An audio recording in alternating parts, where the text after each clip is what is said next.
Halo guys, jumpa lagi dengan saya Ratna Oneng. Di sini kita akan membahas film horor dari Korea Selatan tahun 2013 yang berjudul Killer Tone. Film ini mengangkat genre horror thriller dan berkisah tentang pembunuhan. Menariknya, kasus tersebut ternyata memiliki keterkaitan dengan sebuah komik daring atau yang biasa kita kenal dengan webtoon, di mana setiap cerita pembunuhan dalam webtoon itu menjadi kenyataan. Dalam film ini, cerita webtoon dibuat oleh seorang komikus bernama Kang Ji-yoon yang diperankan oleh Lee Se-young. Seakan sudah melihat masa depan yang akan terjadi pada targetnya. Aneh bukan? Roh-roh pembunuh di mana-mana. Kenapa membunuh? Menjadi tanda tanya besar bagi kita. Kenapa bisa begitu? Langsung saja kita bahas kisah film ini.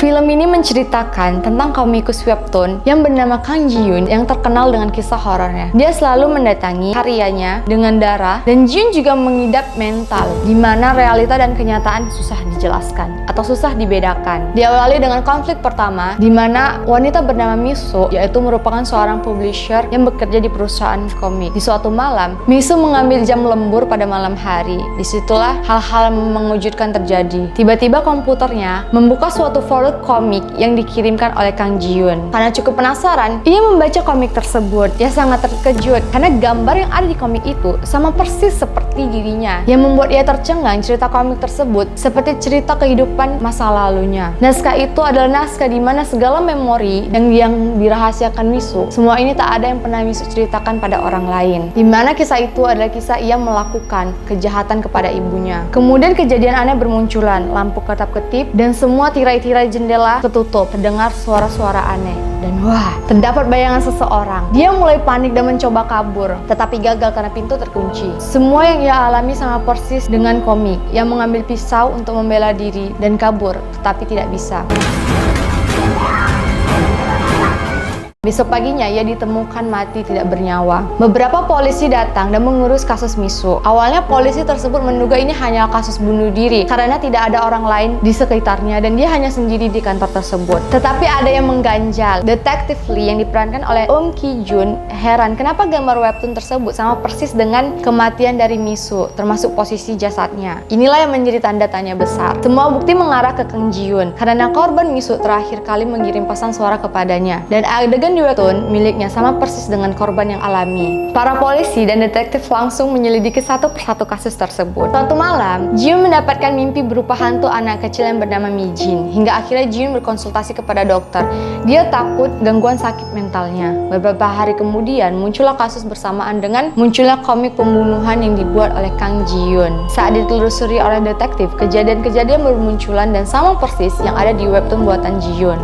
Sosok Sun-gi yang merupakan petugas mayat mendapatkan hal yang sama persis seperti korban pertama Miso. Masa lalunya menghantuinya, tak kalah Sun-gi membunuh istrinya yang sedang sakit-sakitan. Dari sini kemunculan puncak konflik siapa sebenarnya Kang Ji-yoon dan bagaimana ia bisa membuat komik menjadi seperti itu. Ternyata Ji-yoon bisa menjadi komikus terkenal akibat seorang gadis menggambar kematian bernama Seo-yoon. Gadis ini memiliki bakat indera keenam di mana ia bisa berbicara dan berkomunikasi serta mendengar suara-suara dari makhluk halus. Kemudian ia menggambar kejadian kematian yang akan datang. Semua yang ia gambarkan terjadi sama persis di kehidupan nyata. Kisah Ji-yoon bertemu dengan Seo-yoon bermula saat Ji-yoon menyelamatkan Seo-yoon dari pembulian yang dilakukan teman-temannya, dan dari situlah mereka bersahabat. Polisi terus menyelidiki kasus Ji-yoon dan akhirnya menemukan Ji-yoon dan seorang gadis bernama Seo-yoon tinggal bersama. Polisi bersama Ji-yoon pun mendatangi tempat tinggal Ji-yoon dulu. Anehnya tempat itu telah dibakar dan diduga Seo-yoon lah pelakunya. Tapi Ji-yoon bersikeras bukan Seo-yoon pelakunya karena dia hanya dikambing hitamkan. Setelah dari sana, mereka pergi ke restoran untuk makan. Tiba-tiba konsul Ji-yoon mendapatkan pesan dari seseorang yang dikira Seo-yoon. Ji-yoon langsung bergegas pergi dan meninggalkan detektif Lee. Ji-yoon pergi ke tempat tinggal ia dulu untuk mengecek apakah Seo-yoon masih hidup. Detektif itu pun panik dan menelpon polisi bernama Hyung-soo. Detektif Lee ingin meminta bantuan, tetapi Hyung-soo tidak bisa karena alasan mendesak anaknya lahiran. Tetapi ia teringat, kenapa Hyung-soo tahu bahwa mereka dari restoran? Di situ telah terjadi kejanggalan karena detektif Lee tidak pernah berbicara tentang restoran dan ternyata pesan tersebut adalah perbuatan 어쩌다 그러신 거예요?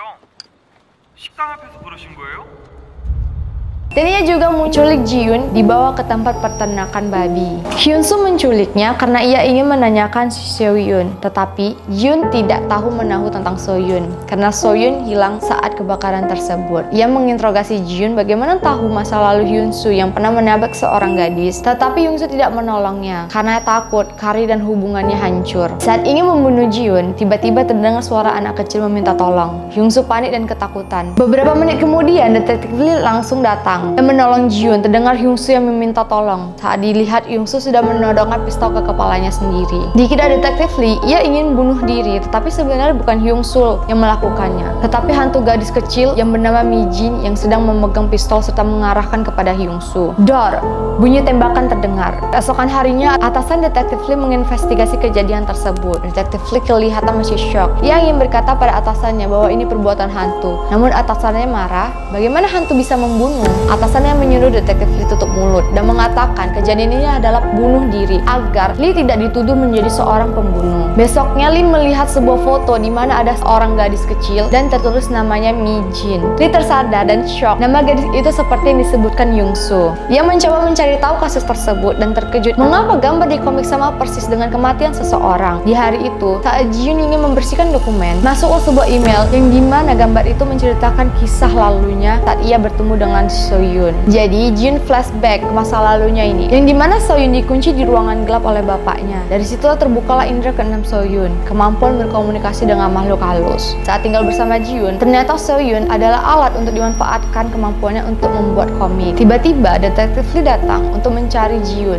tetapi Ji-yoon sudah tidak ada di tempat. Lee melihat komputer di mana gambar-gambar menunjukkan kisah Ji-yoon yang dahulu bersama So-yoon. Di dalam komik itu berisi bagaimana So-yoon mati. Ternyata So-yoon membakar gedung tempat tinggal Ju-yoon dan So-yoon. Alasan So-yoon membakar tempat tinggalnya karena So-yoon tidak mau lukisan gambar kematian dipublikasikan. Ji-yoon tidak terima dan ingin menyelamatkan naskah komik yang digambar oleh So-yoon. Mereka bertengkar. So-yoon menarik kaki Ji-yoon dan memukul kepala So-yoon dengan benda keras hingga akhirnya pingsan. Berangkas komik itu diambil oleh Ji-yoon. Saat Ji-yoon ingin pergi, So-yoon menghalanginya dan merampas komik itu lagi. Mereka bertengkar lagi. Ji-yoon marah dan mencekik hingga mati.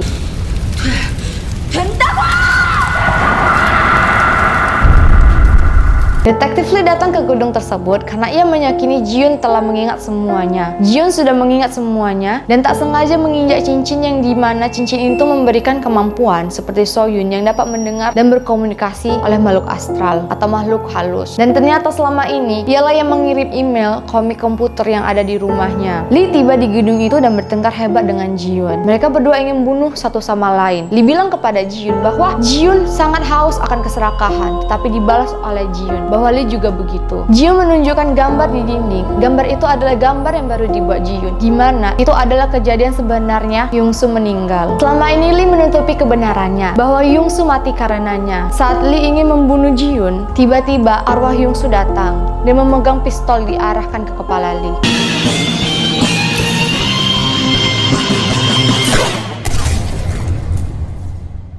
Guys, begitulah cerita dari film Killer Tune yang berasal dari Korea Selatan. Pelajaran yang bisa kita ambil dari film ini adalah segala perbuatan yang telah kita lakukan harus ada pertanggungjawabannya. Sampai jumpa di video-video berikutnya. Jangan lupa subscribe, like, and comment, dan share ya ke teman-temanmu. Dadah!